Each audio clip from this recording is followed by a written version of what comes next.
الذي خلق فسوى والذي قدر فهدى والذي أخرج المرعى فجعله غثاء أحوى سنقرئك فلا تنسى الله إنه يعلم فذكر إن نفعت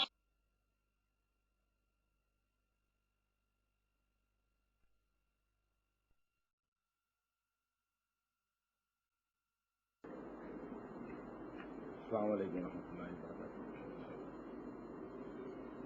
الحمد لله نحمده ونستعينه ونستغفره ونؤمن به ونتوكل عليه ونعوذ بالله من شرور أنفسنا ومن سيئات أعمالنا من يهده الله فلا مضل له ومن يضلل فلا هادي له وأشهد أن لا إله إلا الله وحده لا شريك له وأشهد أن محمدا عبده ورسوله وما بعد.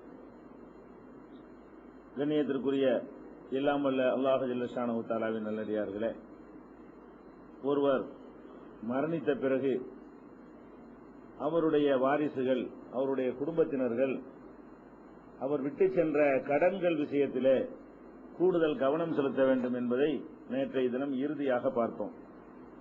நபிகள் நாயகம் ஸல்லல்லாஹு அலைஹி வஸல்லம் அவங்களுடைய காலத்தில் ஒரு இறந்தவருடைய உடல் கொண்டு வரப்படுமையானால் ஒரு கேள்வியை கேட்பார்கள், ஹல் தரக்க லிதைனிஹி ஃபதுலன், இவரை கடனை நிறைவேற்றுவதற்கு ஏற்ற சொத்துக்கள் எதையும் விட்டு சென்றிருக்கிறாரா அப்படின்னு சொல்லி ஒரு கேள்வியை கேட்பார்கள். அவர் அதை விட்டு சென்றிருக்கிறார் என்று சொல்வார்களே ஆனால் சல்லா தொழுகை நடத்துவார்கள். வயில்லா காலலில் முஸ்லிமீன சல்லு அலா சாஹிபிக்கும், முஸ்லிம் சமுதாயத்தை பார்த்து, மக்களை பார்த்து சொல்லிவிடுவார்கள், உங்கள் தோழர்களுக்கு நீங்களே தொழுவித்துக் கொள்ளுங்கள், நான் தொழுவிக்க மாட்டேன். கடனை விட்டுட்டு கடனை தீர்க்கிறதுக்கு சொத்து விட்டுட்டு போனா தான் நான் தொழுவிப்பேன். அந்த சொத்துல இருந்து கடனை நிறைவேற்றிடலாம். அப்படி இல்லாம வெறும் கடனை மட்டும் வச்சுட்டு மௌத்தா இருந்தார்னு சொன்னா அவருக்கு நான் தொழுவிக்க மாட்டேன் என்று நபிகள் நாயகம் ஸல்லல்லாஹு அலைஹி வஸல்லம் அவர்கள் ஆரம்ப காலத்தில் ரொம்ப கடுமையாக சொல்லிவிடுவார்கள். ஆனா பிறகு அதை மாத்திக்கிட்டாங்க. எப்ப மாத்தினாங்கன்னு கேட்டா, நபிகள் நாயகம் ஸல்லல்லாஹு அலைஹி வஸல்லம் உடைய ஆட்சியில் நிறைய செல்வங்கள் குவிந்து தாறுமாறா பைத்துல் மால்ல நிதி ஆதாரம் பெருகிய பிறகு அப்ப என்ன சொல்லுவாங்கன்னு கேட்டா, யாராவது ஜனாசா கொண்டு வந்தா இவர் யாரெல்லாம் கடன் வாங்கியிருக்கிற எல்லாரும் ஏண்ட வாங்கிக்கான்றாங்க, அரசாங்கத்தில் வாங்கிக்கிறங்கன்னு சொல்லுவாங்க. அப்ப கஜானாவுல கம்மியா இருக்கிற காலத்துல யாராவது பொறுப்பேற்க வேண்டும். கஜானா நிறைஞ்சு விழிஞ்ச காலத்துல அவங்களே இந்த கடனை தீர்த்துருவாங்க. சமுதாயம் பட்ட கடனை ஒரு அரசாங்கம் தான் தீர்க்க வேண்டும். இந்த ஒரு முன்மாதிரிய உலகத்துல யாருமே கொடுக்கவில்லை. நபிகள் நாயகம் ஸல்லல்லாஹு அலைஹி வஸல்லம் அவங்க தான் இந்த மக்கள் பட்ட கடனை அரசாங்கம் தீர்க்க வேண்டும் என்ற ஒரு புரட்சிகரமான ஒரு திட்டத்தை கொண்டு வந்தாங்க. இன்னைக்கு வரைக்கும் உலகத்தில் அப்படி எந்த நாட்டிலையும் இது அமுல்படுத்துற மாதிரி தெரியல. ஆனால் நம்ம பேர்ல கடனை வாங்கி கடன் வச்சிருக்கிறாங்க. அரசாங்கத்தில் வாங்கி இருக்கிற கடனை ஒவ்வொருவனும் 600 ரூபாய், 700 ரூபாய், 8000 ரூபாய், 9000 ரூபாய் நம்ம கடன் கொடுக்கணும். ஒவ்வொரு வகையில வாங்கியிருக்கான். உலக வங்கி கடன் நம்ம அடைக்கிறதா இருந்தா ஆளுக்கு 10,000 ரூபாய் கொடுத்தா அடைக்க முடியும். நம்ம தலையில என்ன பண்ணிருக்காங்க, அரசாங்கத்துல நம்மள சொல்லி வெளிநாடுகள்ல கடனை வாங்குறான். ஆனால் நபிகள் நாயகம் ஸல்லல்லாஹு அலைஹி வஸல்லம் என்ன பண்றாங்கன்னா, வறுமைக்கு யாராவது கடன் வாங்கி இருந்தா அது ஏன் பொறுப்பு அந்த மாதிரி சொல்றாங்க. எப்படின்னா, ஃபலம்மா ஃபதஹல்லாஹு அலைஹில் ஃபுதூஹ, நபிகள் நாயகம் ஸல்லல்லாஹு அலைஹி வஸல்லம் அவர்களுக்கு நிறைய வெற்றிகளை அல்லாஹ் கொடுத்த பிறகு, அன அவுலா பில் முஃமினீன மின் அன்ஃபுஸிஹிம், முஃமின்களை பொறுத்தவரை அவர்கள் காரியத்தில் அவர்களை விட நான் பொறுப்பாளி. உன் கடனுக்கு வேண்டாம், நீ அக்கறை இல்லாம இருக்கலாம், நான் ரொம்ப அக்கறை செலுத்துவேன் அப்படின்னு சொல்லிட்டு, ஃபமன் துஃபிய மினல் முஃமினீன, மூமின்களில் யாராவது மரணிக்கும் பொழுது தரக்க தைனன், கடனை விட்டு இறப்பார்களே ஆனால் அலைய கலாவுகு, அதை நிறைவேற்ற என்னை சேர்ந்தது. ஒமன் தரக்க மாலன், சொத்து விட்டுட்டு போனாரே ஆனால் போய் வரசத்துகி, அது வாரிசு எடுத்துட்டு போங்க. அவர் சொத்தை விட்டுட்டு போனா வாரிசு பங்கு வச்சுட்டு போங்க, கடனை விட்டுட்டு போனா நான் பாத்துக்கிறேன் அப்படின்னு பிற்காலத்தில் நபிகள் நாயகம் ஸல்லல்லாஹு அலைஹி வஸல்லம் சொல்லிட்டாங்க. அப்படி ஏற்றுக்கொள்ளக்கூடிய ஒரு அரசாங்கம் நமக்கு இருந்தா நம்ம பாட்டுக்கு கடனை வாங்கி சாதாரணமா இருந்துட்டு போகலாம். ஆனால் இன்னைக்கு என்ன நிலைமை, நம்ம பட்ட கடனை நம்ம தான் தீர்க்கணும். நம்ம பிள்ளைகள் கூட தீர்க்கிற மாதிரி எல்லாம் தெரியல. இந்த காலத்துல நாணயம் எல்லாம் குறைஞ்சிருக்கிற காலமா இருக்கிறதுனால நம்ம பிள்ளைங்க வாங்கின கடனை அவனே கொடுக்க மாட்டேங்கிறான். நம்ம கடனை எப்படி கொடுப்பான்? அவன் வாங்கின கடனை அவன் கொடுக்காத ஒரு காலத்துல அப்ப வாங்கினல நாணயம் எல்லாம் குறைஞ்சிருக்கிற காலமா இருக்கிறதுனால நம்ம பிள்ளைங்க வாங்கின கடனை அவனே கொடுக்க மாட்டேங்கிறான். நம்ம கடனை எப்படி கொடுப்பான்? அவன் வாங்கின கடனை அவன் கொடுக்காத ஒரு காலத்துல அப்ப வாங்கின கடன், பாட்ட வாங்கின கடனை கொடுப்பானா? அப்ப நம்ம யோசிக்க வேண்டும், நம்ம கடனாளியாக மரணித்து விடக்கூடாது என்பது அக்கறை செலுத்தணும். பிள்ளைகளும் என்ன செய்யணும், பெற்றோர்களுக்காக வேண்டி வாரிசுகளும் தங்களுடைய அந்த இறந்து போன உறுப்பினருக்காக வேண்டி அந்த கடன் விஷயத்துல கூடுதலாக கவனம் செலுத்தணும். இல்லைன்னா அவருடைய மர்ம பூரா வீணா போயிடும். அவர் மர்மையில என்னதான் அமல் செஞ்சு இருந்தாலும் எல்லாத்தையும் வேற ஒருத்தனுக்கு எல்லாம் பிடுங்கி கொடுத்து கடைசியில இவன் நரகத்துக்கு போயிடுவான். அப்ப கடன் விஷயத்துல வாரிசுகளுடைய கடமை, ஒருத்தர் இறந்த உடனே கடமை என்ன, விசாரிக்க வேண்டும். யார் யாருக்கெல்லாம் கடன் கொடுத்திருக்கிற, கடன் வாங்கியிருக்கிறாரு, இதெல்லாம் நம்ம நிவர்த்தி செஞ்சிட வேண்டும். ஆனா நடைமுறையில் நம்ம கடனை பத்தி ரொம்ப ஒரு அலட்சியமான ஒரு போக்கு நமக்கு இருக்கிறது. நபிகள் நாயகம் ஸல்லல்லாஹு அலைஹி வஸல்லம் அவங்க அத்தஹியாத்துல 4 விஷயங்களை விட்டு பாதுகாப்பு தேடுகிற ஒரு துவாவை கற்றுத் தந்தார்கள். அதுல ஒரு வாசகம் என்ன வரும், அல்லாஹும்ம இன்னி அஊது பிக்க மினல் மக்ரமி, கடனை விட்டு நான் என்ன செய்யறேன், எல்லாம் உன்கிட்ட பாதுகாப்பு தேடுறேன். கடன் இல்லாத வாழ்க்கை வாழணும். எல்லாருமே நம்ம எதுக்கு ஆசைப்படணும்னா, எவ்வளவு சிரமம் வந்தாலும் சரி, கடன் வாங்கினீங்கன்னு வைங்களேன், கடன் வாங்குறதுல 95% பேரு தேவையில்லாம தான் வாங்குறாங்க. கடன் கிடைக்குதேன்னு வாங்குறாங்க. அந்த கடன் வாங்காம ஒரு நாளைக்கு பல்ல கடிச்சா அன்னைக்கு வாழ்க்கை ஓடி போயிடும். செத்துலாம் போயிட மாட்டோம். ஒரு மருத்துவத்துக்கோ ஒரு எமர்ஜென்சிக்கோ கடன் வாங்குறவர்கள் நீங்க எடுத்துக்கொண்டீர்களே ஆனால் ஒரு 5% இருக்க மாட்டாங்க. ஒரு ஹாஸ்பிட்டல சேர்த்துட்டோம், மருத்துவம் கடன் இல்லாட்டி ஆள் மண்டையை போட்டுருவான் என்கிற மாதிரியான நிலையில ஒரு சின்ன அளவுக்கு இருப்பார்கள். அவர்கள் வேண்டுமானால் கடன் வாங்குறதுக்கு ஒரு நியாயம் இருக்கிறது. மீதி உள்ள எல்லாருமே எப்படி இருக்கிறோம் கேட்டா, கடனை கிடைச்சால் வாங்க தயாரா இருக்கிறோம். இப்ப டிவி வாங்க வசதி இருந்தா வாங்குவோம், இல்லாட்டி வாங்க மாட்டோம். ஏதாவது ஒரு கம்பெனியில அறிவு போட்டான்னு வைங்க, நாங்க கடனுக்கு டிவி தருவோம், மாசம் மாசம் 500 ரூபாய் கொடுங்கன்னா உடனே போய் நிற்போம். இது சாத்தியப்படுமா? சாப்பாட்டுக்கு கஷ்டப்படுறோமே, மாசம் 500 ரூபாய் எப்படி நம்ம கொடுக்க முடியுமா? இது அது நம்ம யோசிக்கிறது இல்ல. கடனுக்கு பிரிட்ஜ் தர்றேன்னு, பிரிட்ஜ் வைக்க வீட்டுல இடம் இருக்காது. இவன் என்ன செய்வான், கடனுக்கு தர்றேன்னு சொல்லி பார்க்கட்டுமே, உடனே எனக்கு ஒண்ணு தாங்கம்மா. அப்ப கடனுக்கு கிடைக்கிறதுன்னு சொன்னா இதை சும்மா மாதிரி நினைத்து கொண்டு தேவையில்லாம இந்த கடன் என்ற உடனே நம்மள மூளை மழுங்கி போயிடுது. கடன்கிற நம்ம திருப்பியில கொடுக்கணும், கொடுக்க ஏழுமா இது நமக்கு வாழ்க்கை செலவு குறைச்சல கொடுக்கணும். மாசம் மாசம் அதுக்கு ஒரு 500 ரூபாய் எடுத்தா என்ன ஆகும், அதுக்கு ஒரு 1000 ரூபாய் எடுத்தா என்ன ஆகும்? அல்லா தந்தா வாங்கிட்டு போறோம், தரலன்னா சும்மா இருந்துட்டு போறோம்னா ஒரு சகிப்புத்தன்மை கிடைச்சு போயிடும். நம்ம அதுலயே நம்ம வாழ்க்கையை ஓட்டி கொள்வோம். பெரும்பாலும் கடன் வாங்குறது எதுக்குன்னு கேட்டா கிடைக்குதுங்கிறது தான், தேவைக்கெல்லாம் கிடையாது. கொஞ்சம் சிரமப்பட்டு விட்டால் என்ன செய்யலாம், சமாளிச்சு கொள்ளலாம்.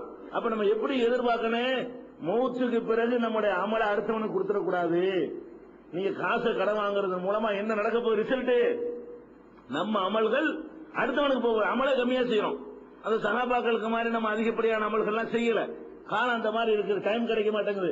அப்ப குறைந்த அமல் செய்யக்கூடிய இந்த காலத்துல செஞ்சாமலையும் செஞ்சு விட்டு எவனுக்காக அதை கொடுத்துட்டு போறதுக்கு கடன் வாங்கணுமா? அப்ப கடன் விஷயத்துல ரொம்ப கவனமாக இருக்க வேண்டும். கடன் வாங்காம இருக்கிறது ஒரு சபதம் எடுக்கணும். யாரெல்லாம் கடன் இல்லாத வாழ்க்கையை கொடுத்துரு. நபிகள் நாயகம் ஸல்லல்லாஹு அலைஹி வஸல்லம் சொல்றாங்க, யுகுபர் ஷஹீது குல்லு தம்பின் இல்ல தைன். ஷஹீத் இருக்கிறாரு, ஷஹீதுனா யாரு, அல்லாஹ்வுக்காக உயிரை தியாகம் செய்கிறவர். இவருக்கு எல்லா பாவத்தையும் எல்லாம் மன்னிச்சிருவானா, கடனை தவிர. கடன் மன்னிக்க மாட்டான். அத கடன்கிறது இவரா விரும்பி வாங்கினதான ஒரு ஆள்கிட்ட ஏமாத்தி வாங்கினது கிடையாது. அவனை விருப்பத்தோட கொடுக்கறான், இவன் விருப்பத்தோட தான் வாங்குறான். அந்த நிலையில மரணித்து விட்டாரையானால் அதுக்கு அல்ல மன்னிக்க மாட்டான். அப்ப கடன்கிறது ஒரு குற்றம் வருது. அப்ப கடனை தவிர மற்ற எல்லா பாவம் மன்னிக்கப்படுதுங்கிற வாசகத்துல என்ன விளங்குது, மன்னிப்பு எதுக்கு, தப்புக்கு தானே மன்னிப்பு. அப்ப கடன்கிறது ஒரு பாவம் வழங்கணும். ரொம்ப தேவைக்கு ஒரு தலை போற நிலையில் இருக்கிறவனுக்கு ஒரு நிர்பந்தத்துல எல்லாமே ஓகே, யாசனை வாங்கலாம், ஹராமான விஷயங்கள் நாய் கூட சாப்பிடலாம், சாப்பிட்டு செத்து போயிருவான்னு சொன்னா செத்தாட்ட கூட சாப்பிட்டு சில காப்பாத்திக்கலாம். அது நெருக்கடிக்கு ஆளானவனுக்கு ஹராம்கள் எல்லாம் ஹலாலாகும். பொதுவா கடன்கிறது ஒரு நல்லதா, கடன் வாங்குறது அது ஒரு தொழில், அது ஒரு ஹேப்பியா, அது ஒரு பழக்கமா, அது ஒரு பொழுதுபோக்கா, அப்படி இருக்கிறாங்க பெரும்பாலான மக்கள். என்ன செய்யறாங்க, எதுக்கு எடுத்தாலும் கடன், உடனே கடன் ஒரு 1000 இருக்குமா, 500 இருக்குமா, 2000 இருக்குமா, எப்படி நம்ம எப்படி செய்யணும் கடன் வாங்கும் போது, இது வாங்குறம தேவைதானா, இந்த கடனை வாங்காமல் கொஞ்சம் பல்ல கடிச்சால் ஓட்டிட முடியுமான்னு இருந்தால் சுமையா இருக்க நிம்மதி. கடனாளர்களுக்கு தற்கொலை செய்யறான் முக்காவாசி பேரு.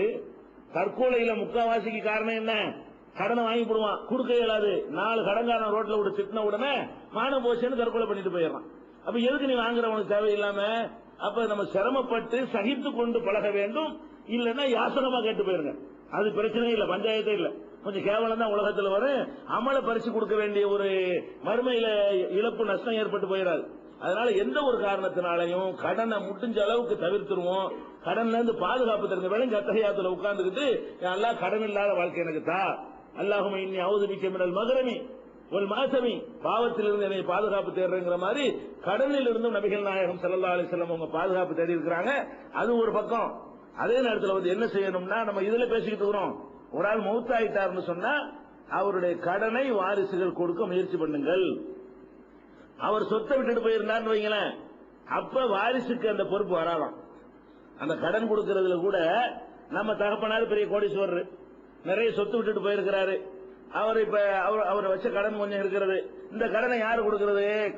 நமக்கு பிரிச்சு ஒரு தொகை வரும்ல, அதுல இருந்து கொடுக்கிறதா, எதுல இருந்து கொடுக்கிறது என்று கேட்டால் அல்லாஹ்வே குர்ஆன்ல சொல்லி காட்டுகிறான், சொத்து பங்கு வைக்கிறதுக்கு முன்னாடி மின்பாதி வசியத்தின் யூசாபிஹா அவ் தைனின்.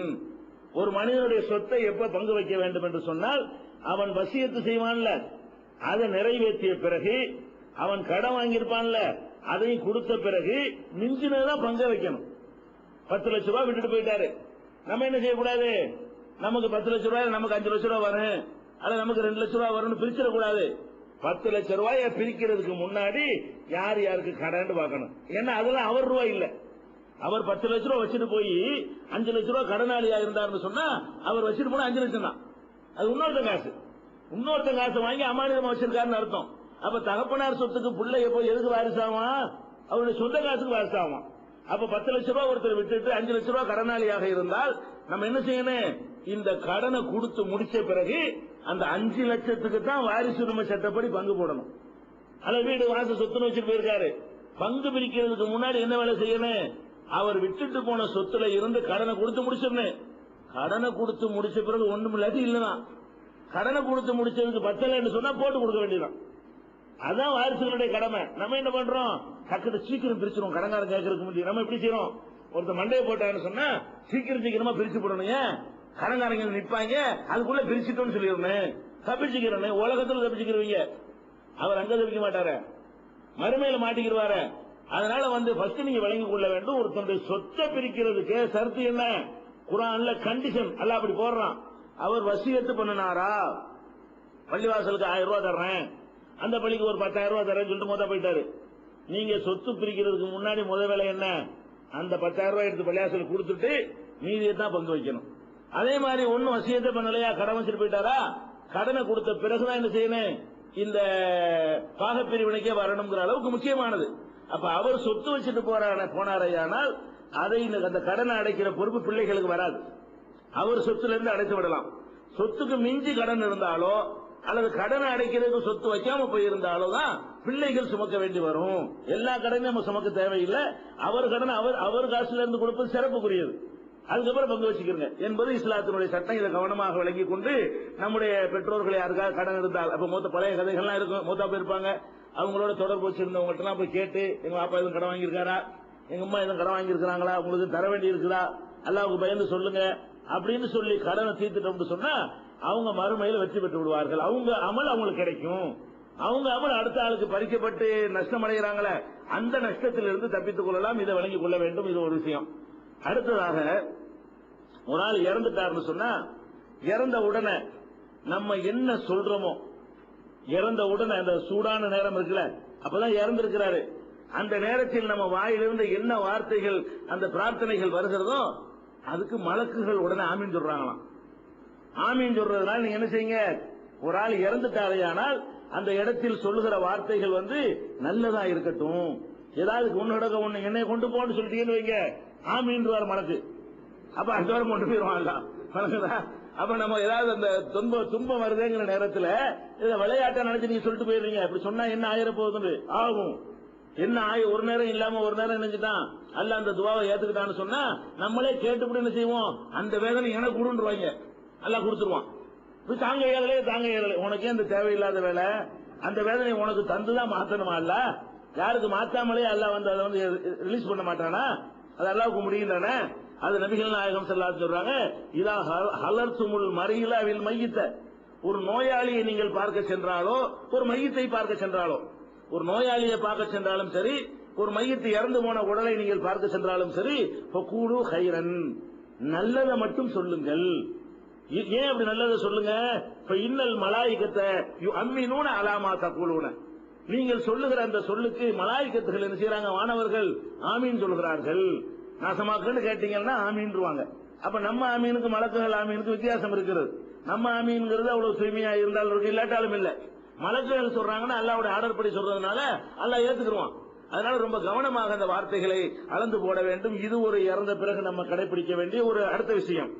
இன்னொரு விஷயம் என்னன்னு கேட்டா, ஒரு ஆள் இறந்துட்டாருன்னு வைங்க, இறந்த உடனே அவரை பற்றி குறை சொல்லலாமா, அவரை பற்றி விமர்சிக்கலாமா, அவருடைய நன்மை தீமைகளை பற்றி பேசலாமா என்பதில் கூடுதலான விவரங்களை நம்ம அறிந்து கொள்ள கடமைப்பட்டிருக்கிறோம். நபிகள் நாயகம் ஸல்லல்லாஹு அலைஹி வஸல்லம் காலத்தில் ஒரு ஜனாசா வருது. ஒரு இறந்து போனவருடைய உடலை அந்த பக்கம் கொண்டு போயிட்டு இருக்கிறாங்க. போயிட்டு இருக்கும்போது அங்க இருந்த மக்கள் எல்லாம் என்ன செய்யறாங்க, அஸ்னவ் அலைஹா கைரன், அத நல்ல வார்த்தைகளை சொல்லி அதை பாராட்டுறாங்க. நல்ல மனுஷன், நல்ல அழகான மனுஷன் போயிட்டாரு, நல்ல ஒழுக்கமான மனுஷன், நேர்மையான மனுஷன், ஏதோ அவர் செஞ்ச நல்லது சொல்லி பாராட்டுறாங்க. பாராட்டின உடனே அதை கேட்டுக்கிட்டு இருக்கிறாங்க ரசூல் ஸல்லல்லாஹு அலைஹி வஸல்லம். இப்போ கால நபி ஸல்லல்லாஹு அலைஹி வஸல்லம் வஜபத், ரசூல் ஸல்லல்லாஹு அலைஹி வஸல்லம் வந்து வஜபத் உறுதியாகி விட்டது அப்படிங்கிறாங்க. அப்புறமேல என்ன ஆகுதுன்னு கேட்டா, சும்மா மர்ரூபி உஹ்ரா, இன்னொரு ஜனாசாவை கொண்டு போனார்கள். ஒரு ஜனாசா போகுது, அதை எல்லாரும் பாராட்டுறாங்க, வஜபத்துங்கிறாங்க. வஜபத்துனா உறுதியாகி விட்டதுன்னு அர்த்தம். என்னன்னு விளங்கல, உறுதியாகி விட்டதுங்கிறாங்க ரசூல் ஸல்லல்லாஹு அலைஹி வஸல்லம். சும்மா மர்ரூபி உஹ்ரா, பிறகு இன்னொரு ஜனாசாவை கொண்டு போனாங்க. அஸ்னவ் அலைஹா ஷர்ரன், அதை போட்டு மக்கள்லாம் குறை சொல்றாங்க. இதெல்லாம் ஒரு மனுஷனா, இந்த ஜனாசா தூக்கிட்டு போகும்போது இவன்லாம் ஒரு மனுஷனா, அவனுடைய தீமைகளை பற்றி அந்த மக்கள் எல்லாம் பேச ஆரம்பிக்கிறாங்க. இப்போ கால வஜபத், அப்ப ரசூல் ஸல்லல்லாஹு அலைஹி வஸல்லம் சொன்னாங்க உறுதியாகி விட்டது. ஒரு ஜனாசா போகும்போது இவர் நல்லவர்னு பாராட்டுறாங்க, அப்பவும் உறுதியாகி விட்டதுங்கிறாங்க. இவர் கெட்டவர்னு குறை சொல்றாங்க இன்னொரு ஜனாசாவுக்கு, அப்ப என்ன செய்யறாங்க, வஜபத்துங்கிறாங்க, உறுதியாகி விட்டதுங்கிறாங்க. அப்ப உமர் இல்லாம என்ன செய்யறாங்க, பக்கத்துல இருந்துட்டு மா வஜபத்து, உறுதியாயிடுச்சு, என்ன உறுதியாயிடுச்சு, சஸ்பென்ஸா பேசுறீங்கன்னு சொல்லி அவர் என்ன செய்யறாரு, ரசூல் ஸல்லல்லாஹு அலைஹி வஸல்லம் அவங்கள்ட்ட விளக்கம் கேட்கிறார். மா வஜபத், அது என்ன உறுதியாகி விட்டது? அப்ப ரசூல் ஸல்லல்லாஹு அலைஹி வஸல்லம் சொல்றாங்க, ஆதா அஸ்னைத்தும் அலைஹி கைரா, அந்த ஜனாசாவை வந்து நல்ல விஷயங்களை சொல்லி நீங்கள் புகழ்ந்தீர்கள். இப்ப வஜபத்துல ஒரு ஜன்னா, அவருக்கு சொர்க்கம் உறுதியாகி விட்டது. வஹாதா அஸ்னைத்தும் அலைஹி ஷர்ரா, இந்த ஆளுக்கு கெட்டவர்னு சொல்லி நீங்க எல்லாம் என்ன செஞ்சீங்க, குறை சொன்னீங்க. இப்ப வஜபத்துல உன்னார், இவருக்கு நரகம் உறுதியாகி விட்டது அப்படின்னு சொல்லிவிட்டு, அன்தும் சுஹதாஉல்லாஹி ஃபில் அர்லி, பூமியில நீங்கள் தான் அல்லாஹ்வின் சாட்சியாளர்கள். அல்லாஹ்வுடைய சாட்சியாளர்களா யார் இருக்கிறீங்க? நீங்க தான் இருக்கிறீங்க. நீங்க எல்லாம் சேர்ந்து ஒரு ஆள் நல்லவர்னா நல்லவர் தான், நீங்க எல்லாம் சேர்ந்து ஒரு ஆளை கெட்டவர்னு சொன்னா கெட்டவர் தான். அப்ப நல்லவர்னு எல்லாரும் சொன்னவர்லாம் என்ன செஞ்சாங்க, அவர் சொர்க்கம் கடமையாகி விட்டது. கெட்டவர்னு சொன்னவர்கள் என்ன ஆயிட்டாங்க, நரகம் கடமையாகி விட்டது. இது புகாரியில 1367வது ஹதீஸ், 2642வது ஹதீஸ்லையும் இடம்பெற்றிருக்கிறது. இதுல சில சந்தேகங்கள்லாம் உங்களுக்கு வரும். இது மாதிரி ஒரு இன்னொரு ஹதீஸையும் பாருங்க. அது என்ன ஹதீஸ்னா, நபி ஸல்லல்லாஹு அலைஹி வஸல்லம் சொல்றாங்க, ஐயுமா முஸ்லிமின், எந்த ஒரு முஸ்லிமாவது மரணித்து ஷஹிதலஹு அர்பஅத்தும் பி கைரின், 4 நபர்கள் அவரை பற்றி நல்லபடியாக சொல்வார்களே ஆனால், எந்த ஒரு முஸ்லிமாவது மௌத்தா போயிடுறான், மௌத்தா போன ஆளை பற்றி 4 முஸ்லிம்கள் நல்லபடி சாட்சி சொல்வார்களே ஆனால், அதுஹலஹுல்லாஹுல் ஜன்னா, அவரை அல்லாஹ் சொர்க்கத்திலே நுழைய வைத்து விடுவான் அப்படின்னு சொல்றாங்க. குல்னா, நாங்கெல்லாம் கேட்டோம், சலாசத்தும், 3 பேர் சாட்சி சொன்னா, 4 பேர் சாட்சி சொன்னா சொர்க்கத்துக்கு போயிருவாங்க ரசூல் ஸல்லல்லாஹு அலைஹி வஸல்லம். சஹாபாக்கள் என்ன கேட்கறாங்க, சலாசத்தும், 3 பேர் சாட்சி சொன்னார் அப்படின்னோட ரசூல் ஸல்லல்லாஹு அலைஹி வஸல்லம் சொன்னாங்க, சலாசத்தும், 3 பேர் சொன்னாலே சொர்க்கத்துக்கு போயிருவான் அப்படிங்கிறாங்க. மறுபடியும் இந்த அளவுக்கு விடாம இஸ்லானி, அப்ப 2 பேர் சொன்னா அப்படின்னு கேட்கறாங்க. அப்ப ரசூல் ஸல்லல்லாஹு அலைஹி வஸல்லம் சொன்னாங்க, இஸ்லானி, 2 பேர் சொல்லட்டும், ஒருத்தனை நல்ல வேண்டிய செய்தேன், 2 பேர் சொல்லட்டும், அப்பவும் சொர்க்கத்துக்கு போயிருவான். சும்மலம் நஸ்அலுனில் வாஹிது, ஒரு ஆள் தான் என்னென்ன கேட்கல, கேட்டா அதுக்கு என்ன சொல்லுவாங்கன்னு தெரியல. நாங்க 2 பேருக்கு கேட்டோம், 3 பேருக்கு கேட்டோம், எதை கேட்கல, ஒரு ஆள் சாட்சி சொன்னா அவருடைய கதி என்ன அப்படின்னு நாங்க கேட்கல. இது வந்து புகாரியில 1368வது ஹதீஸாகவும் 2643வது ஹதீஸாகவும் இடம்பெற்றிருக்கிறது.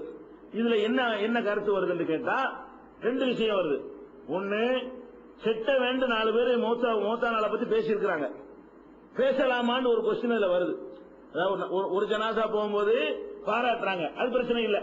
பாராட்டுறது ஒரு கொஸ்டினாக ஆகாது. எப்போதுமே இறந்து போனால தானே பாராட்டுறீங்க, அது பிரச்சனை இல்ல. கெட்டது சொல்றது, திட்டுறது, நாசமா போயிருவாங்க, உருப்படுவான அநியாயக்கார பைய இப்படின்னு சொல்லி ஒரு ஜனாசா பார்த்து சொன்னாங்க. அதனால அவருக்கு நரகம் உறுதியாயிருச்சுங்கிறாங்க ரசூல் ஸல்லல்லாஹு அலைஹி வஸல்லம். எதை கண்டிக்கல, நீ எப்படி கெட்டவன்னு சொல்லலாம், ஏன் அப்படி சொன்ன அப்படின்னு ரசூல் ஸல்லல்லாஹு அலைஹி வஸல்லம் கேட்கல. அப்ப இந்த ஹதீஸ்ல இருந்து வச்சு பார்க்கும் பொழுது ஒரு ஜனாசாவை இறந்து போனவனை நல்ல திட்டலாம் அப்படின்னு வளர்க்குது. இந்த ஹதீஸ்ல இருந்து பார்க்கும்போது அது திட்டலாமாங்கிறது ஒரு கொஸ்டின், அது ஒண்ணு இருக்கிறது. ரெண்டாவது விஷயம் என்னன்னு கேட்டா, 4 பேர் ஒருத்தர் நல்ல வேண்டாம் சொர்க்கம் ஆகி போயிடுது. 4 பேர் கூட இல்ல, 2 பேர் தான், குறைச்சு 2 பேர் தானே, அதுக்கு என்ன 4 பேருங்க. 2 பேரு ஒரு ஆளா நல்லவர்னு சொன்னா கூட என்ன மாதிரி அவர் சொர்க்கத்துக்கு போயிருவாரு அப்படிங்கிற மாதிரியான ஒரு கருத்து வருது. இந்த 2 கருத்துமே இதுக்கு மாற்றமான நிறைய ஹதீஸ்கள்லாம் வருது. இந்த 2 கருத்துமே நம்ம அடிப்படை வழங்கினவங்களுக்கு ஒரு உறுத்தலா இருக்கும். அது எப்படி எத்தனை கரிசடையெல்லாம் பிடிச்சி நல்லவன் சொல்றாங்க, நம்ம கண்ணால பாக்குறோம். அந்த மார்க்கம்டா என்னன்னு தெரியாத முஸ்லீம் பேர் தாங்கியா இருப்பான், அவனை என்ன செய்வான், ஊர்ல உள்ள அம்பிட்டு பேரு ஆஹா ஓகோண்டு அவனை புகழ்ந்து பாராட்டுறான், பிள்ளைங்க சொர்க்கத்துக்கு போயிருவாங்களா? எத்தனை நல்ல மனுஷனை போய் சித்த இருந்துட்டாங்க, அவன் நல்லவனா இருந்திருப்பான், ஊருக்கு நல்லதெல்லாம் செஞ்சிருப்பான், அவன் இறந்து போயிருவான், அவனை பிடிச்சி என்ன செய்யறான், அம்பிட்டு பேரு திட்டுறாங்க. அப்ப நடைமுறையிலையும் பாக்குறோம், 4 பேர் சொல்ற விமர்சனம் எப்படி சரியா இருக்கு, 4 பேர் என்னத்தை வேண்டாலும் சொல்லுவானோல அப்படிங்கிற மாதிரி ஒரு எண்ணம் நமக்கு வருகிறது. இப்ப இதுல இதுக்கு மாற்றமாக வரக்கூடிய ஒரு ஹதீஸ பாருங்க. நபிகள் நாயகம் ஸல்லல்லாஹு அலைஹி வஸல்லம் அவங்களுடைய காலத்துல உஸ்மான் இப்னு மலூன் என்ற ஒரு சஹாபி இருந்தாங்க. அந்த உஸ்மான் பின் மலூன்கிறவர் இறந்து போன உடனே வேதனை ஏற்பட்டு நோய்வாய்ப்பட்டு அவர் இறந்துடுறாரு. இறந்த உடனே அவர் கஃனிடப்பட்டு எல்லாம் ஆடையெல்லாம் குளிப்பாட்டு கஃன்லாம் போட்ட உடனே நபிகள் நாயகம் ஸல்லல்லாஹு அலைஹி வஸல்லம் உள்ள வர்றாங்க. யாரை பார்க்க வர்றாங்க? உஸ்மான் இப்னு மலூன் என்ற ஒரு சஹாபி. அவர் மக்காவுல ஹிஜ்ர் செஞ்சு வர்றாரு. மதீனாவுல நோய்வாய்ப்பட்டு இறந்து போயிடுறாரு. இறந்து போனோன்னு அவர் குளிப்பாட்டி கஃன்லாம் போட்டு அவரை தூக்கிட்டு போற கண்டிஷன்ல இருக்கும் பொழுது நபிகள் நாயகம் ஸல்லல்லாஹு அலைஹி வஸல்லம் அவர்கள் உள்ள நுழையிறாங்க. நுழைஞ்ச உடனே உம்முல் அலாங்கிற ஒரு அம்மா இதை அறிவிக்கிறாங்க. இந்த உம்முல் அலா சொல்றாங்க, நான் சொன்னேன் அந்த உஸ்மான் இப்னு மலூன் என்பவருடைய ஜனாசாவை பார்த்து ரசூல் ஸல்லல்லாஹு அலைஹி வஸல்லம் வரும்போது நான் சொன்னேன், ரஹ்மத்துல்லாஹி அலைக்க அப சாயிப், சாயிபுடைய தந்தையே, சாயிபுன்னு ஒரு புள்ள இருந்திருக்கும், அதனால அவர் இப்படி கூப்பிடுறாங்க, சாயிபுடைய தந்தையே உங்களுக்கு அல்லாஹ் ரஹமத் செய்வானாக, ஷஹாதத்தி அலைக்க உங்களுக்கு நான் சாட்சி கூறுகிறேன், லக்கத் அக்ரமக்கல்லாஹ் அல்லாஹ் உங்களை நிச்சயம் கண்ணியப்படுத்திட்டான், அல்லாஹ் உங்களை கண்ணியப்படுத்தி விட்டான் என்று என்ன செய்யறேன் நான் சாட்சி சொல்றேன் அப்படின்னு இவருக்கு சர்டிபிகேட் கொடுக்கறாங்க. யாருக்கு? உஸ்மான் இப்னு மலூன் என்ற ஒரு சஹாபி, நல்ல சஹாபி, ரசூல் ஸல்லல்லாஹு அலைஹி வஸல்லம் ரொம்ப அன்பை பெற்ற ஒரு சஹாபி. அந்த சஹாபியுடைய ஜனாசாவுல இருந்து கொண்டு ரசூலுல்லாஹ் நிக்கிறாங்க. ஒரு அம்மா சொல்றாங்க, உம்முல் அலாங்கிற ஒரு அம்மா சொல்றாங்க, உங்களுக்கு கண்ணியம் அல்லாஹ் உங்களை கண்ணியப்படுத்திட்டான், இந்த மூத்தாயிட்டீங்கல்ல, மூத்துக்கு பிறகு கண்ணியப்படுத்திட்டான் என்ன அர்த்தம்? சொர்க்கத்துக்கு போனீங்கன்னு அர்த்தம். துன்யாவுல உசுரோட இருக்கும்போது கண்ணியப்படுத்துறா ஏதோ பதவி வச்சுக்கலாம், மூத்தா போன பாடியை பார்த்துக்கிட்டு உன்னை அல்லாஹ் கண்ணியமாக்கி விட்டான் என்ன அர்த்தம்? அவரு கன்ஃபார்மா சொர்க்கம் போயிருவார் நல்லடியாருங்கிற கருத்துப்பட அதை சொல்றாங்க. உடனே நபிகள் நாயகம் ஸல்லல்லாஹு அலைஹி வஸல்லம் கேட்டுட்டு அவங்களும் இருக்கிறாங்க. அவங்க சொல்றாங்க, ஒமா யுத்ரிக்க அன்னல்லாஹ கல் அக்ரமஹு, அவர் அல்லாஹ் கண்ணியப்படுத்துவான்னு உனக்கு எப்படி தெரியும்? நீ யார் அதை சொல்றதுக்குங்கிறாங்க. இந்த அம்மா சொல்றாங்க, அவருடைய நல்லது கெட்டதெல்லாம் பார்த்து விட்டு அல்லாஹ் உங்களை கண்ணியப்படுத்துவானாக சொல்றாங்க. அப்படி எல்லாம் சொல்லிவிட்டு அப்ப ரசூல் ஸல்லல்லாஹு அலைஹி வஸல்லம் கேட்கிறாங்க, ஒமா யுத்ரிக்க அன்னல்லாஹ கல் அக்ரமஹு, அல்லாஹ் அவரை கண்ணியப்படுத்துவான் என்று உனக்கு எப்படி தெரியும்? அதாச்சும் பரவாயில்லை. அதுக்கு அடுத்து சொல்றாங்க, குல்து பி அபி அந்த யார சொல்லலாம் ஃபமை யுக்ரிமுல்லாஹ், அல்லாஹ்வுடைய தூதரே என் தந்தை உங்களுக்கு அர்ப்பணமாகட்டும், இவர் அல்லாஹ் கண்ணியப்படுத்த யாரை தான் கண்ணியப்படுத்துவான் சொல்லுங்க? எனக்கு தெரிஞ்ச ஒரு நல்ல ஆளா இருக்காரு, என் வீட்டுல தங்க வச்சிருந்தீங்க, சகோதரத்துவம் ஏற்படுத்துவாங்கல்ல, இந்த அம்மாவுடைய வீட்டுல தான் அவர் சகோதரரா தங்க வைக்கப்பட்டிருந்தாரு.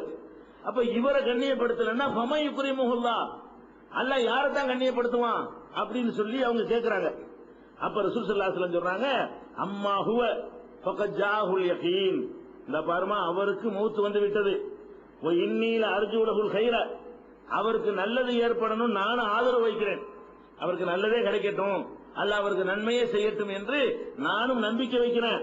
வல்லாஹி அல்லாஹ்வின் மீது ஆணையாக, மா அத்ரி வ அன ரசூலுல்லாஹ், நான் அல்லாஹ்வுடைய ரசூலா இருந்து கொண்டே சொல்கிறேன், எனக்கே தெரியாது மா யுஃபாலு பி, அங்க எனக்கு என்ன ட்ரீட்மெண்ட் தரப்படும் என்று எனக்கே தெரியாது. ஏதோ அல்லாஹ் அறிவிச்சு கொடுத்தானா ஒன்னு ரெண்டு விஷயங்கள் தெரியும், அங்க எனக்கு என்ன செய்யப்படும் என்று எனக்கு தெரியாதுங்கும் போது இவருக்கு சர்டிபிகேட் கொடுக்க நீ யாரு? நல்லா கவனிக்கிறேன். எனக்கே தெரியாது, நான் அல்லாஹ்வுடைய ரசூல், எனக்கு என்ன செய்யப்படும் எனக்கே தெரியாது. இந்த கருத்துப்பட குர்ஆன்ல கூட ஒரு வசனம் இருக்குது. எப்படி வசனம் இருக்குது? குல் மா குன்து பிதாமின ரசூல், ரசூல்மார்கள்ல நான் புதியவன் கிடையாதுப்பா, நிறைய பேர் வந்திருக்கிறாங்க, நான் தான் முதல்ல ரசூல் வர்றேனா, எனக்கு முந்தி யாரும் வந்தது இல்லையா என்ற நபியை நீங்கள் சொல்லுங்கள். ஒமா அதிரி மா யுபாலு பி வலாபிக்கும், எனக்கு என்ன செய்யப்படும் உங்களுக்கு என்ன செய்யப்படும் என்று எனக்கு தெரியாது என்று நபியை நீங்கள் சொல்லுங்கள். அல்லாஹ் உத்தரவு போடுறா, நபிகள் நாயகம் ஸல்லல்லாஹு அலைஹி வஸல்லம் அவர்கள் மரணத்திற்கு பிறகு மறுமையில் அல்லாஹ் என்ன செய்வான், என்னென்ன அந்தஸ்துகளை கொடுப்பான், என்னென்ன பதவிகளை கொடுப்பான் என்கிற விஷயம் எனக்கு தெரியாது, உங்களை அல்லாஹ் என்ன செய்வான் என்றும் எனக்கு தெரியாது, அப்படி சொல்லுங்க என்று நபிகள் நாயகம் ஸல்லல்லாஹு அலைஹி வஸல்லம் அவர்களுக்கு அல்லாஹ்வும் கட்டளையிடுறான். இந்த குர்ஆன் வசனம் சொல்லுகிறது, ஒரு மனிதருக்கு மறுமையில் என்ன ஏற்படும் என்பதை நபிகள் நாயகத்துக்கும் அறிய முடியாது, மற்றவங்களுக்கு என்ன செய்யப்படும் என்பதையும் அறிய முடியாது. நபிகள் நாயகத்துக்கு என்ன மாதிரி அல்லாஹ் அது நடத்துவான் என்பதை இதை அறிவிச்சு கொடுத்தான். அதை தவிர சில அறிவிச்சு கொடுத்துருக்கான், சபாத்து செய்வேன் அப்படின்னு அல்லாஹ் அதை அறிவிச்சு கொடுத்திருக்கான். புகழுக்குரிய ஹவுலுல் கௌசர்ல வந்து நான் நிற்பேன் அப்படின்ற சொல்றாங்க, இது அறிவிச்சு கொடுத்திருக்கான். இப்படி அறிவித்து கொடுத்தவை தவிர மற்ற விஷயங்கள் என்ன எனக்கு நடக்கும், என்ன மாதிரி அல்லாஹ் என்னை வச்சிருப்பான் என்று எனக்கு தெரியாது என்று சொல்லு. அப்ப குர்ஆன் வசனம் என்ன சொல்லுது? ரசூல் ஸல்லல்லாஹு அலைஹி வஸல்லம் அவர்களுக்கு அவங்களுடைய முழு ரிசல்ட் தெரியாது, ஒரு அளவுக்கு தெரியும். சொர்க்கத்தை அல்லாஹ் கொடுப்பாங்கிறது அது அந்த கேரண்டி இருக்கும், முன்பாவத்தை மன்னிச்சுட்டேன் பின்பாவத்தை மன்னிச்சுட்டேங்கிற அது தெரியுமே தவிர முழுசா என்னங்கிறது தெரியுமா தெரியாது என்று நீ சொல்லுங்கிறான். இந்த இடத்துல ரசூலுல்லாஹ் வந்து பதிவு பண்றாங்க. உஸ்மான் இப்னு மதுன் நல்ல சஹாபியா இருந்து, இன்னும் சொல்ல போனா அந்த சாட்சி சொன்னாங்களே, ஜனாசா யாருன்னு தெரியாது, ஒரு ஜனாசா போகுது, அது பாடிக்கு சொந்தக்கார ஆள் யாருமே விவரமே சொல்லப்படவில்லை, இது யாருன்னு தெரிகிறது. உஸ்மான் இப்னு மதுன் என்பவர் வந்து நல்ல ஒரு சஹாபி என்று தெரிகிறது. தெரிஞ்ச ஒரு ஆளுக்கு தெரிஞ்ச ஒரு சஹாபி பெண்ணு ஒரு நற்சான்று, இன்னும் சொல்ல போனா இவங்க வீட்டுல ஒரு குடி இருக்கிறார், அகதியாக வந்து மக்காவில் இருந்து உம்முல் அலாங்கிற வீட்டுல தான் குடியிருக்கிறாரு. குடியிருந்ததுனால அவருடைய எல்லாத்தையும் பார்த்திருப்பாங்க, எவ்வளவு நல்ல மனிதனா வாழ்ந்தாரு. ஒரு வீட்டுல நம்ம வந்து குடியிருந்தோம்னா அந்த வீட்டுல உள்ளவனுக்கு நம்மளை பத்தி தெரியுமா இல்லையா? அந்த மாதிரி தெரிஞ்ச ஒரு மனிதரை பற்றி நற்சான்று கொடுக்கும் பொழுது ரசூல் ஸல்லல்லாஹு அலைஹி வஸல்லம் இப்படி சொல்லக்கூடாது, அதை கண்டிக்கிறாங்க. அதே மாதிரி வந்து இன்னொன்னு என்னன்னு கேட்டா, நபிகள் நாயகம் ஸல்லல்லாஹு அலைஹி வஸல்லம் காலத்துல ஒரு குழந்தையுடைய ஜனாசா கொண்டு செல்ல, இது வந்து புகாரியில 1243, 2687, 3929 இதுவும் புகார்ல தான் வருது. நீ சொல்லாதே, அவர் அல்லாஹ் கண்ணியப்படுத்துவான்னு சொல்ற அதிகாரம் உனக்கு கிடையாது அப்படிங்கிறாங்க. அதே மாதிரி ரசூல் ஸல்லல்லாஹு அலைஹி வஸல்லம் காலத்துல ஒரு குழந்தையுடைய ஜனாசாவை கொண்டு போயிட்டு இருக்காங்க. அப்ப ஆயிஷா நாயகி என்ன செய்யறாங்கன்னு கேட்டா, ஹாதா உஸ்பூருன் மின் அசாபீரில் ஜன்னா, இது சொர்க்கத்து சிட்டுக்குருவி அப்படிங்கிறாங்க. முஸ்லீம் வீட்டு ஜனாசா, குழந்தை ஜனாசா, குழந்தைக்கு பாவமே கிடையாது. அப்ப அதனால ஆயிஷா நாயகி என்ன பண்ணிடுறாங்க, குழந்தைக்கு நரகத்தை அல்லாஹ் கொடுப்பான். அதனால அந்த ஒரு கிரவுண்ட்ல அவங்க என்ன செய்யறாங்கன்னு கேட்டா, ஹாதா உஸ்பூருன் மின் அசாபீரில் ஜன்னா, இந்த குழந்தை வந்து சொர்க்கத்து சிட்டுக்குருவிங்கிறாங்க. உடனே ரசூல் ஸல்லல்லாஹு அலைஹி வஸல்லம் என்ன செய்றாங்க, கண்டிக்கிறாங்க, அப்படி சொல்லாத, இது எப்படி நீ சொல்லலாம், அல்லாஹ் வந்து நரகத்துக்குன்னு சிலரை படைச்சு வச்சிருக்கிறான், அது அவனுக்கு தான் தெரியும், சொர்க்கத்துக்குன்னு சிலரை படைச்சு வச்சிருக்கிறான், அது அவனுக்கு தான் தெரியும். இவர் சொர்க்கவாசி இவர் நரகவாசி என்றெல்லாம் சொல்ற வேலை உனக்கு கிடையாது என்று நபிகள் நாயகம் ஸல்லல்லாஹு அலைஹி வஸல்லம் அவங்க அதை மறுக்கிறாங்க. அப்ப முரண்பாடு வருது. நபி ஸல்லல்லாஹு அலைஹி வஸல்லம் அவங்களுடைய அந்த அந்த முந்தி வந்த ஹதீஸ் இருக்குல்ல, 2 பேர் புகழ்ந்தாங்க, 3 பேர் புகழ்ந்தாங்க, நல்லவர்னு புகழ்ந்தாங்க, அவர் சொர்க்கவாசியா இருந்தாரு, கெட்டவர்னு சொன்னாங்க, அவர் நரகவாசியா இருந்தாருங்கும் போது மக்களே அதுக்கு சாட்சியாளர்களா இருக்கிறாங்கிற கருத்து அது ஒரு கிரவுண்ட். அதுக்கு நேர் மாத்தமா இதுல என்ன வருது, அல்லாஹ்வுடைய ரசூலா இருந்தா கூட சரி, அங்க என்ன நடக்கும்னு சொல்ல இயலாது, உங்களுக்கு என்ன நடக்கும்னு சொல்ல இயலாது, உஸ்மான் இப்னு மதுன் போன்ற பெரிய சஹாபியா இருந்தாலும் அவருக்கு என்ன நடக்கும்னு சொல்ல இயலாதுங்கிறாங்க. இது குர்ஆனுடைய கருத்துக்கு ஒத்ததாக இருக்கு. அப்ப எப்படி இது வழங்கணும், ரெண்டுக்கும் இணக்கமான ஒரு முடிவுக்கு நம்ம வர வேண்டும். அது ஒரு தற்செயலான ஒரு சம்பவம். எது, அந்த ஜனாசாவை கொண்டு போனாங்கல்ல, புகழ்ந்தாங்கல்ல, சொர்க்கம் உறுதியாச்சுன்னு ரசூலுல்லாஹ் சொல்வதாக இருந்தால் அந்த பற்றி ஒரு அறிவிப்பு வந்திருக்கிறது. அவர் புகழ்ந்தாங்க இல்லையா, புகழ்ந்ததுக்கு தோதுவாக ரசூல் ஸல்லல்லாஹு அலைஹி வஸல்லம் அல்லாஹ் என்ன செய்யறான், காட்டி கொடுக்கறான். எத்தனை விஷயங்களை காட்டி கொடுத்தான். ஒரு கபருக்கு பக்கம் ரசூல் ஸல்லல்லாஹு அலைஹி வஸல்லம் போயிட்டு இருக்காங்க, திடீர்னு நிக்கிறாங்க. நின்று என்ன செய்யறாங்க, இதுல 2 பேர் அடக்கம் செய்யப்பட்டிருக்கிறாங்க, இவங்க வேதனை செய்யப்படுறாங்க, பெரிய பாவம் செஞ்சதுக்காக வேதனை செய்யப்படல, அற்பமான பாவம் செஞ்சிருந்தாங்க, ஒரு ஆள் வந்து சிறுநீர் கழிக்கும் போது மறைவிடத்தில் கழிக்காம 4 பேர் பார்க்கிற விதமாக இவர் சிறுநீர் கழிச்சாரு, இன்னொரு ஆள் கோல் சொல்லிக்கிட்டு திரிஞ்சாரு, அதுக்காக வேண்டி இவங்க வந்து தண்டிக்கப்படுறாங்கிறாங்க. இது ரசூலுல்லாஹ்வுக்கு எல்லாம் அறிவிச்சு கொடுப்பான். அதுக்காண்டி பாக்குற கபர் கிட்ட எல்லாம் போய் வேதனை செய்யப்படுறது நம்ம சொல்ல முடியுமா? நம்ம சொல்ல முடியாது. நபிகள் நாயகம் ஸல்லல்லாஹு அலைஹி வஸல்லம் அவர்களுக்கு அந்த குறிப்பிட்ட 2 ஜனாசா போகுது பாத்தீங்களா, அப்படி போகக்கூடிய நேரத்தில் அல்லாஹ் அறிவிச்சு கொடுக்கறான், அவங்க சொர்க்கத்துக்கு உரிய ஆளுக்கு, நல்ல ஆளுக்கு. இவங்க இந்த மக்கள் சொல்ற சாட்சியமும் அல்லாஹ்வுடைய முடிவும் ஒத்து போனதை அல்லாஹ் காட்டி கொடுத்தான். அப்படி காட்டி கொடுத்த விஷயங்களுக்கு தான் இது பொருந்துமே தவிர, காட்டி கொடுக்காத யார் மௌத்தா போனாலும், யாருக்கு 4 பேர் சாட்சி சொன்னாலும் அவங்களெல்லாம் போயிருவாங்க என்று இதை புரிந்து கொண்டால் இதையெல்லாம் மறுக்கிற மாதிரி வந்துடும். எதை மறுக்கிற மாதிரி? உஸ்மான் இப்னு மல்ஊனுக்கே சொல்லக்கூடாது, எனக்கே சொல்லக்கூடாது, யாரை பத்தியும் சொல்லக்கூடாது, குழந்தைக்கு கூட சொல்லக்கூடாது, சொர்க்கவாசின்னு சொல்லி சும்மா பாராட்டலாம், சேவை செஞ்சார் அது செஞ்சார் அப்படி பாராட்டலாம். அதனால் சொர்க்கவாசி என்று ஜட்ஜ்மெண்ட் பண்ண முடியுமா? ஜட்ஜ்மெண்ட் பண்ற மாதிரியான வார்த்தைகளை வந்து நம்ம சொல்லக்கூடாது என்று 2க்கும் இணக்கமான ஒரு முடிவுக்கு வரணுமே தவிர, இதை ஏற்று அதை மறுக்கக்கூடிய நிலைமைக்கு நம்ம வந்து விடக்கூடாது. ஒண்ணு. ரெண்டாவது என்னன்னு கேட்டா, நபிகள் நாயகம் ஸல்லல்லாஹு அலைஹி வஸல்லம் அவங்க இறந்து போனவங்களை பத்தி திட்டாதீங்கன்னு கண்டிச்சிருக்கிறாங்க. இந்த ஹதீஸ்ல திட்டி இருக்கிறாங்க. ஒரு ஜனாசா கொண்டு போகும்பொழுது பாராட்டுறாங்க, கொஞ்சம் பேர் அது முடிஞ்சு போச்சு. இன்னொருத்தர் கெட்ட ஜனாசா கொண்டு போறாங்க, அதை எல்லாரும் திட்டுறாங்க. ஆனா நபிகள் நாயகம் ஸல்லல்லாஹு அலைஹி வஸல்லம் சொல்றாங்க, லா தஸுப்புல் அம்வாத், இறந்து போனவங்களை நீங்க திட்டாதீங்க, குறையே சொல்லாதீங்க. ஏன் சொல்லாதீங்க? ஃபஇன்னஹும் கத் அஃபு இலா மா கத்தமு, அவங்க என்ன அமலை முற்படுத்தி இருக்கிறார்களோ அதை அவங்க அடைஞ்சிட்டாங்க. நல்லது செஞ்சிருந்தா அந்த பரிசு அவங்க அடைய போறாங்க, கெட்டது செஞ்சிருந்தா அதுக்குரிய தண்டனை அடைய போறாங்க. உங்களுக்கு எனக்கு தேவையில்லாம மூத்தா போன ஆளை பிடிச்சிக்கிட்டு இதுக்கு திட்டுறீங்க, அவன் அப்படி நாசமா போவான், ஒண்ணும் இல்ல, கொஞ்சம் கெட்டவன், குறிப்பிட மாட்டான், இவன் நரகம் தான், இப்படிங்கிற மாதிரி எல்லாம் நீங்க எதுக்காக திட்டணும், திட்டக்கூடாது என்று ரசூல் ஸல்லல்லாஹு அலைஹி வஸல்லம் அவங்க தடுக்கிறாங்க. இது புகாரியில 1393வது ஹதீஸாக பதிவு செய்யப்பட்டிருக்கிறது. அப்ப இது வந்து முரண்படுது. இப்ப திட்டாதீங்க என்று தடை செய்யறாங்க. ஒரு ஆள் திட்டும் போது பார்த்துக்கிட்டு, நீ சொன்னபடி கரெக்டா நடந்து போச்சு, எல்லாரும் திட்டுனீங்க, அதனால ஒரு நரவாசி ஆயிட்டாரு அப்படின்னு ஒரு பக்கம் சொல்றாங்க. திட்டுவதை கண்டிக்கல, நீங்க சொன்னபடி நடந்துருச்சுன்னு அதை வந்து ஊக்குவிக்கிறாங்க. அப்ப வந்து இது 2ம் முரண்படக்கூடிய நிலையை பார்க்கிறோம். அதே மாதிரி வந்து நபிகள், இது வந்து புகாரி 1393 இருக்கிறது. அதே மாதிரி முகீரா பின் ஷுபா ரலியல்லாஹு அன்ஹு அவருக்கு ஹதீஸ் வந்திருக்கிறது, லா தஸுப்புல் அம்வாத், இறந்து போனவர்களை நீங்கள் திட்டாதீர்கள், ஃபதூதுல் அஹ்யா, திட்டி உயிரோட உள்ளவர்களுக்கு துன்பம் கொடுக்காதீங்க. ஒண்ணு வேற காரணம் சொல்றாங்க, நீங்க இறந்தவங்களை திட்டாதீங்க, அவங்க நல்லது செஞ்சாலும் அதை அவங்க அடைஞ்சிக்கிற போறாங்க, கெட்டது செஞ்சாலும் அவங்க அடைஞ்சிக்கிற போறாங்க, அதனால திட்ட வேணான்றாங்க. அது வேற காரணம். இங்க என்ன காரணம் சொல்றாங்கன்னா, நீங்க இறந்த ஆளை திட்டினீங்கன்னா அவன் அண்ணன் இருப்பான், அவன் மாமா இருப்பான் உயிரோட, அவன் நல்லவனா இருப்பான், அவன் மச்சான் இருப்பான், சொந்தக்காரங்க இருப்பாங்க, அவனை திட்டி இவங்களை புண்படுத்தலாமா? கெட்டவனாவே இருந்துட்டு போறான், அவனை போய் திட்டுறதுனால அவனுக்கு சொந்தக்காரங்க உசுரோட இருப்பாங்களே, அவங்களுக்கு நீங்க நோவினைப்படுத்துறீங்க, அதனால நீங்க நோவினைப்படுத்த வேண்டாம், துன்புறுத்த வேண்டாம் அப்படின்னு சொல்லி நபிகள் நாயகம் ஸல்லல்லாஹு அலைஹி வஸல்லம் அவர்கள் கண்டிச்சது வந்து திருமதியில 1905, அகமதுல 17499 ஆகிய ஹதீஸ்கள்ல இடம்பெற்றிருக்கிறது. அதே மாதிரி ஆயிஷா நாயகி அவர்கள் அறிவிக்கிறாங்க, இருக்கிற இந்த நபி ஸல்லல்லாஹு அலைஹி வஸல்லம் ஹாலிகுன் பிசூயின், நபிகள் நாயகம் ஸல்லல்லாஹு அலைஹி வஸல்லம் அவர்கள் முன்னிலையில ஒரு இறந்தவரை பற்றி கெட்ட விதமாக பேசப்பட்டது. ரசூலுல்லாஹ்வுக்கு முன்னிலையில வச்சு செத்து போன ஒரு ஆளை பற்றி கொஞ்சம் கெட்ட விதமாக கெட்ட விமர்சனங்கள் செய்யப்படுகிறது. அப்ப நபி ஸல்லல்லாஹு அலைஹி வஸல்லம் சொல்றாங்க, லா தذكروا ஹல்காக்கும் இல்லா பிகைர், உங்கள இறந்து போனவர்களை நல்லதை தவிர வேற எதுவும் சொல்லாதீங்க. யார் இறந்து போனாலும் சரி அவங்கள நல்லது மட்டும் நீங்க சொல்லணுமே தவிர அவங்கள பத்தி கெட்டதை சொல்லாதீங்க. இந்த ஹதீஸ்கள் எல்லாம் என்ன சொல்லுது? இறந்து போனவர்களை பற்றி நல்ல விஷயங்கள் இருந்தா 4 விஷயத்தை சொல்லலாமே தவிர கெட்ட விஷயங்கள் எதையும் சொல்லக்கூடாது என்று விளங்குகிறது.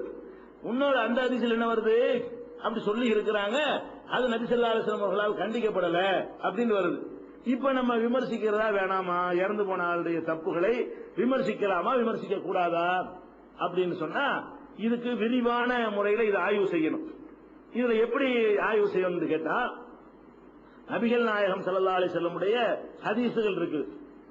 அவங்களுடைய ஹதீசுகளை அலசி ஆராயும் போது நம்ம என்ன செய்யறோம்? நிறைய பேர் விமர்சிக்கிறோம். எல்லாம் மூத்தப்பட ஆளுக்கு தான். இப்ப ஹதீசுகளை சஹீஹ் லைஃப்னு பிரிக்கிறோம்லங்க, இந்த ஹதீஸ் சரியில்லை, இந்த ஹதீஸ் சரியானது, என்றெல்லாம் நம்ம விமர்சனம் பண்றோம்ல. எப்படி விமர்சனம் பண்றோம்? இந்த பேருடைய ஒரு ஆள் வர்றாரு, இவர் பொய்யரு. இந்த பேருடைய ஒரு ஆள் வர்றாரு, இவர் நினைவாற்றல் இல்லாதவர். இந்த பேருடைய ஒரு ஆள் வர்றாரு, இவர் இட்டு கட்டக்கூடியவர். இவங்க எல்லாம் உயிரோடு இருக்கிறாங்க, இறந்து போயிட்டாங்க. அப்ப இறந்து போன ஆட்களை விமர்சிக்கலன்னா மார்க்கமே இப்ப இல்ல. இறந்து போன ஆட்களை விமர்சிக்கலன்னு சொன்னா புழுகு மூட்டையெல்லாம் ஹதீஸ் ஆகி போயிடும். அவங்களை அடையாளம் காட்டிதான் சரியான ஹதீஸ் இப்ப என்ன பண்றோம், ஃபில்டர் பண்ணி எடுக்கிறோம். அப்ப இறந்து போனவர்களை விமர்சிக்க கூடாது, அவங்களுடைய குறைகளை சொல்லக்கூடாதுன்னு வச்சோம்னு சொன்னா பல பாதிப்புகள் நமக்கு ஏற்படுகிறது.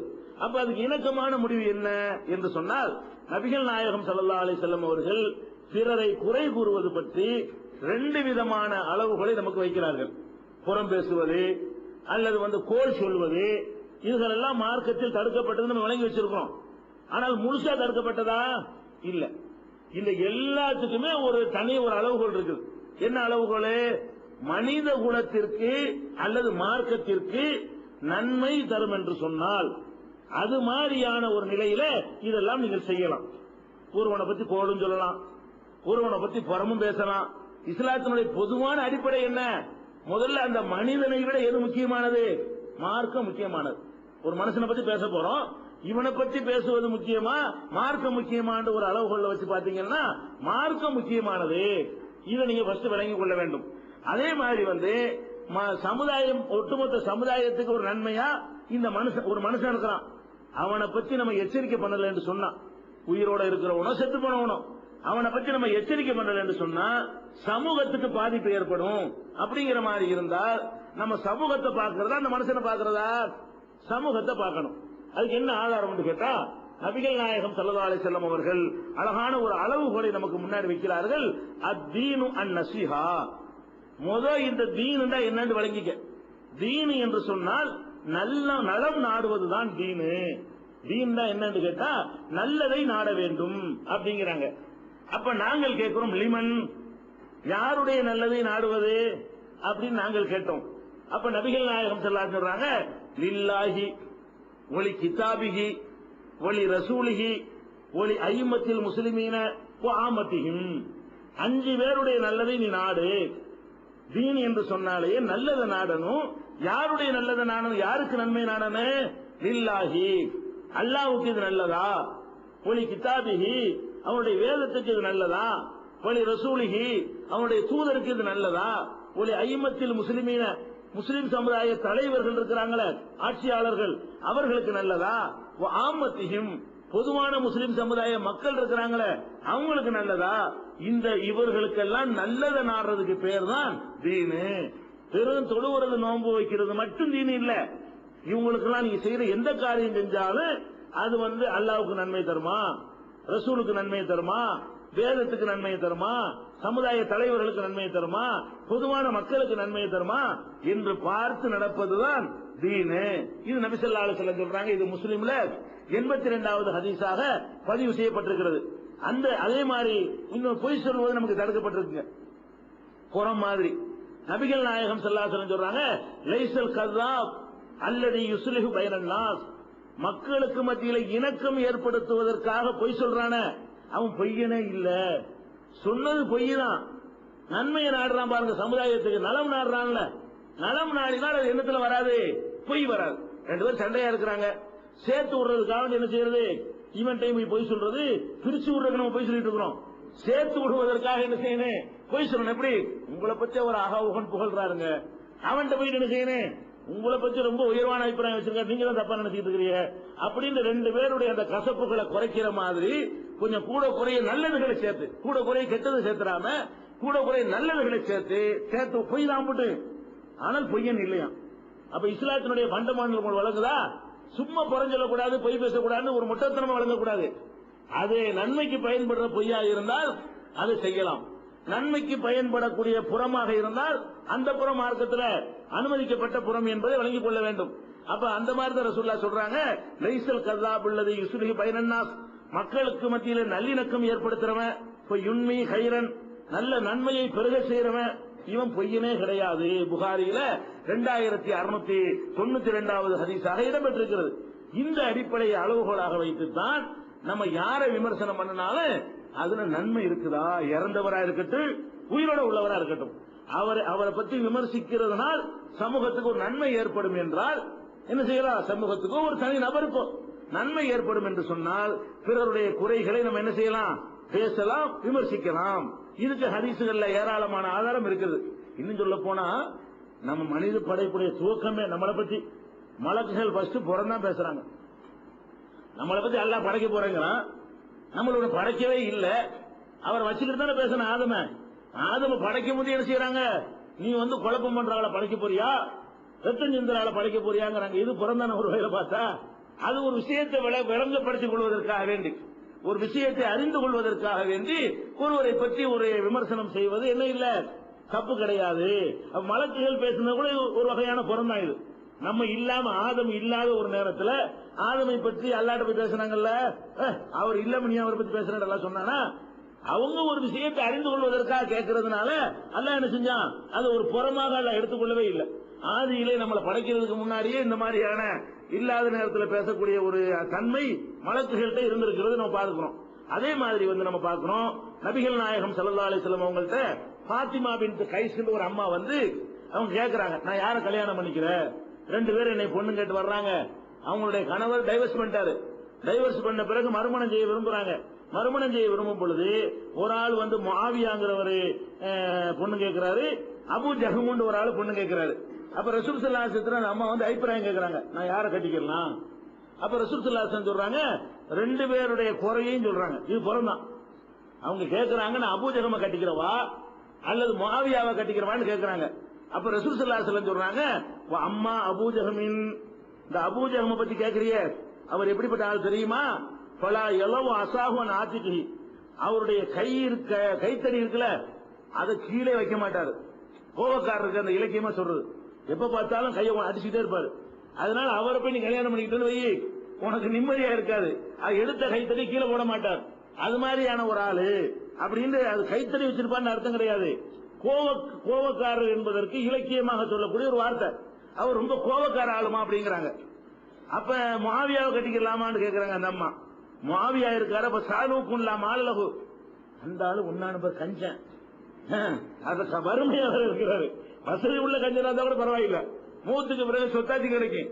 ஆள் கஞ்சனாவும் இருக்காரு, லா மாலலகு, அவர்கிட்ட செல்வமும் இல்ல, அவர்கிட்ட சொத்தும் இல்ல, பிளஸ் கஞ்சனாவும் இருக்கிறாரு. அவரை கட்டினா எனக்கு கஷ்டப்படுவேன், இவரை கட்டினா அடி வாங்கி சாவுவேன், அவரை கட்டினா சோத்துக்கு கஷ்டப்படுவேன் அப்படிங்கிறாங்க ரசூல் ஸல்லல்லாஹு அலைஹி வஸல்லம். சொல்லிட்டு சொல்றாங்க, இன்கி உசாமா, உசாமாவை நீ கல்யாணம் பண்ணிக்க. அவர் கேட்கவே இல்லை அந்த அம்மா. இவங்களா 3வது ஆளை செய்யறாங்க, அவன் கல்யாணம் தானே பண்ணனு, இந்த 2 பேர் வேணாம், நீ உசாமாவை கல்யாணம் பண்ணிக்க அப்படின்னு சொல்றாங்க. அந்த அம்மா சொல்றாங்க, ஃபாத்திமா பின்த் கைஸ் எனக்கு பிடிக்கலதான், ரசூலுல்லாஹ் சொன்னதுனால நான் வந்து அவரே கல்யாணம் பண்ணிக்கிட்டேன், ஆனா அவர் மூலமா அல்லாஹ் எனக்கு நிறைய நன்மைகளை ஏற்படுத்தி தந்தான் அப்படிங்கிற ஹதீஸ் வந்து புகாரியில முஸ்லிம்ல 2709வது ஹதீஸாக பதிவு செய்யப்பட்டிருக்கிறது. இதுல என்ன விளங்குது? இது புறம்தான். இது முஆவியா அந்த இடத்துல இருந்தாரா? ஒரு ஆளை பத்தி அந்த அம்மா கேட்கும் பொழுது அவர் இல்லாத ஒரு சபையில அவருடைய குறையத்தானே சொல்றாங்க. அவர் கோபக்காரன்னு சொன்னது வந்து குறையா இல்லையா? குறைதான். அதே மாதிரி இவர் கஞ்சன்னு சொன்னது குறையா இல்லையா? குறைதான். எதுக்கு அந்த குறைய சொன்னாங்க? யாருக்கு அந்த குறை சொல்லப்படுகிறதோ அவருடைய வாழ்க்கையோடு அவர் தொடர்புடையவரா வர்றாரு. இந்த நேரத்தில் சொல்லல என்று சொன்னா அந்த பொம்பளை அப்புறம் அடி வாங்கி சாகணும், சோத்து கஷ்டப்படணும். அப்ப நம்மள அவங்க தொடர்புடைய விஷயத்துக்கு நம்ம குறை சொல்லலாம். அதாவது ஒரு ஆள் வந்து ஒரு பையனை வந்து கடையில சேர்த்துக்கலாமான்னு என்ன கேக்குறீங்க, எனக்கு தெரியும் நல்லவன் இல்லன்னு, நான் நோட்டீஸ் அடிச்சு வெளியிட்டா தப்பு, இந்த பையன் நல்லவன் இல்ல அப்படி நோட்டீஸ் அடிச்சு விட்டா இது தப்பா போயிடும். நான் பையன்ல இந்த பையன் நல்லவன் இல்ல, அது தேவையில்லாத விஷயம். நீங்க என்கிட்ட கேக்குறீங்க, இந்த இப்ராஹிமை நம்ம கடையில சேர்த்துக்கலாமா உங்களுக்கு தெரியுமான்னு கேக்குறீங்க. எனக்கு தெரியும் ஆள் ஃப்ராடுன்னு தெரியும் வைங்களேன், நான் என்ன செய்யணும்? தெரியல ஆளு சேர்த்தியர்னா கேசியர்ல வச்சு என்ன தூக்கிட்டு போயிருவான் இப்படி நான் சொல்றேன். இது சொல்லணுமா சொல்லக்கூடாதா? சொல்லலான்னு வைங்க, நான் புறமுனா சொல்லக்கூடாது, நல்ல புள்ளதான் அப்படின்னா இன்னொருத்தன் நாசமாக்குறதாப்ப. இவனை குறை சொல்லக்கூடாதுங்கிறதுக்காக வேண்டி எங்கட ஆலோசனை கேட்ட ஒரு நல்லவன் இருக்கான அவன் லைஃப வந்து பலி கொடுக்கறதா, அவனை விஷப்படுத்துறதா? அப்ப நம்மள்ட்ட வந்து கேட்கிறாங்களா ஒரு ஆளை பத்தி, அது என்னவா இருக்குன்னு அவங்க தொடர்புடைய விஷயத்தை கேட்கணும். என் பொண்ணை கொடுக்கலாமான்னு கேட்கறானா, அப்ப கருத்து சொல்லுங்க. வேலைக்கு வைக்கலாமான்னு கேட்கறானா, அப்ப நீங்க கருத்து சொல்லுங்க. அவனோட அவன் ஏதாவது ஒரு அக்ரிமெண்ட் போடலாமா, ஒப்பந்தம் பண்ணிக்கலாமா, குடுக்கல் வாங்கல் பண்ணலாமா, கூட்டு வியாபாரத்தில் சேர்த்துக்கலாமா, அப்படின்னு கேட்டாங்கன்னு சொன்னா நீங்க சொல்லணும். சும்மா வந்து இஸ்மாயில பத்தி என்ன நினைக்கிறீங்க, ஒண்ணும் நினைக்கல போடான்ற வேண்டியதான்.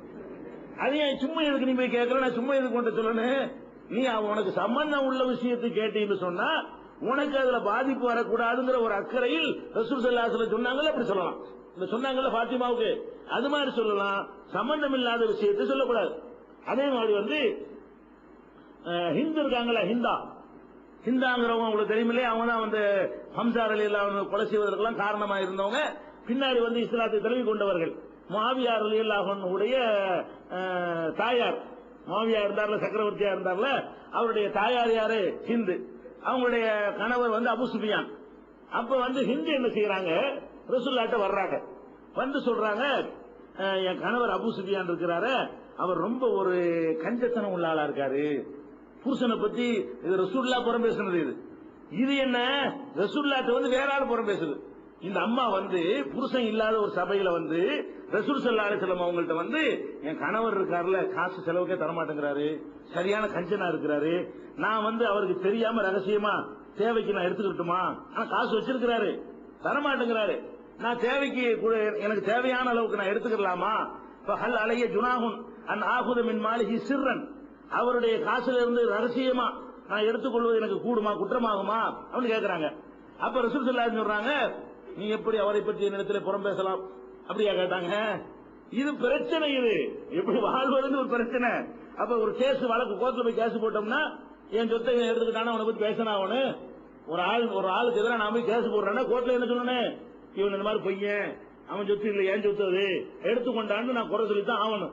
அவன் இல்லாத நேரத்தில் கோர்ட்ல நான் மனு போடுவேன். அது மாதிரி உள்ள விஷயம் கோர்ட்டு ஜனாதிபதி ரசூலுல்லாஹ்ட்ட வந்து என்ன செய்யறாங்க, என் கணவர் தரமாட்டேங்கிறாரு, ஒரு வழி சொல்லுங்க.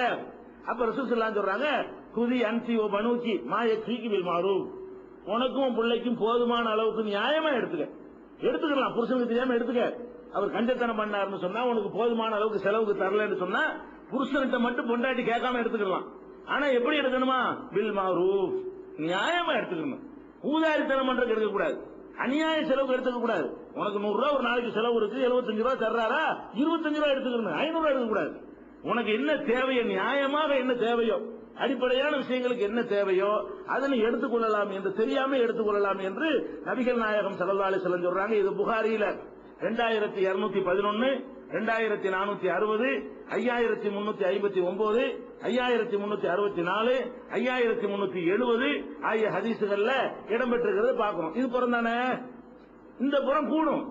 ரசூலுல்லாஹ்ட்ட வந்து ஹிந்தா அவர்கள் கணவனை பற்றி புறம்தான் பேசினார்கள். அது அவங்களுடைய வாழ்க்கைக்கு ஒரு நன்மைக்காக பேசினாங்க, குறை சொல்லி தம்பட்டு அடிக்கிறதுக்காக வேண்டி பேசவில்லை. அவ்வளவு வேண்டாம். நபி ஸல்லல்லாஹு அலைஹி வஸல்லம் அவருடைய மனைவி ஆயிஷாவின் மீது களங்கம் சுமத்தப்பட்ட நேரத்தில் ரசூல் ஸல்லல்லாஹு அலைஹி வஸல்லம் அவர்கள் அலியை கூப்பிட்டு ஆலோசனை கேட்கிறாங்க, உசாமாவை கூப்பிட்டு ஆலோசனை கேட்கிறாங்க, பரீராவை கூப்பிட்டு ஆலோசனை கேட்கிறாங்க. 3 பேரும் ஆயிஷா பத்தி சொல்றாங்க. உசாமா என்ன பண்றாரு, நல்ல அபிப்பிராயம் சொல்றாரு. ஆயிஷாவை பத்தி கேட்கறீங்க, ஒரு அப்பளுக்கும் சொல்ல முடியாது. அலிட்ட கேட்கிறாங்க, அவர் என்ன பண்றாரு, ஏன் உங்களுக்கு பொண்ணா கிடைக்கல, டைவர்ஸ் பண்ணுங்கிறாங்க. உங்களுக்கு வேற பொண்ணா கிடைக்கல, பேசாம ஆளை அனுப்பிட்டு வேற கல்யாணம் பண்ணுவீங்களா அப்படின்னு ஒரு மறைமுகமா அவங்க என்ன செய்யறாங்க, ஆயிஷா நாயை பற்றி அலி ரலியல்லாஹு அன்ஹு குறை சொல்றாங்க. கேட்டதுனால சொன்னாங்க, ஆலோசனை என்னப்பா, என் குடும்ப விஷயமா இருக்குது, நீ மருமகனா இருக்கிற, தம்பியா வேற இருக்கிற, என்ன செய்யலாம்னு சொல்லி இந்த மாதிரி ஊரு பணம் பரப்பி விட்டாங்களே, நான் என்ன நடந்துக்கிறேன் என் மனைவிட்ட அப்படின்னு கேட்கும் பொழுது அவர் கொஞ்சம் ஒரு மாதிரியான ஒரு அபிப்பிராயத்தை சொல்றாரு. அதனால கடைசி வரைக்கும் அவங்க 2 பேரும் ஒத்துக்கல. அலி ஆயிஷாவுடைய சண்டைகள் யுத்தங்கள் அதுல இருந்து பாத்தீங்கன்னா, ஆயிஷா நாயை வந்து அலிக்கு பிடிக்காது, அலிக்கு வந்து ஆயிஷா பிடிக்காது. அவங்க 2 பேருக்குமே அப்படியே ஆரம்பத்தில இருந்து கொண்டிருந்தது. அந்த அடிப்படையில் அவங்க தப்பா சொல்றாங்க. அதே மாதிரி பரீராவை கூப்பிட்டு கேட்கறாங்க, ஆயிஷா நாயுடைய அடிமை பெண்ணா இருந்தாங்கல்ல, என்னமா செய்தி, ஆயிஷா பத்தி என்ன நினைக்கிற, அம்மா நல்ல பொண்ணு, அது ஒண்ணு குறையும் இல்ல, கொஞ்சம் அதிகமா தூங்குவாங்க, வேற ஒண்ணு கிடையாது. நான் பார்த்த ஒரு குறை என்னது, மாவு குழச்சி வச்சு படுத்து தூங்கிடுவாங்க, ஆட்டுக்குட்டி சாப்பிட்டு போயிரு, அந்த அளவுக்கு கொஞ்சம் அதிகமா தூங்குறதை தவிர நான் அந்த ஆயிஷாவை பத்தி எந்த குறையும் நான் கண்டது இல்ல, படுத்த நாள தூங்கிடுவாங்க போல இருக்கு அப்படின்னு பரீரா வந்து சொல்லுவாங்க.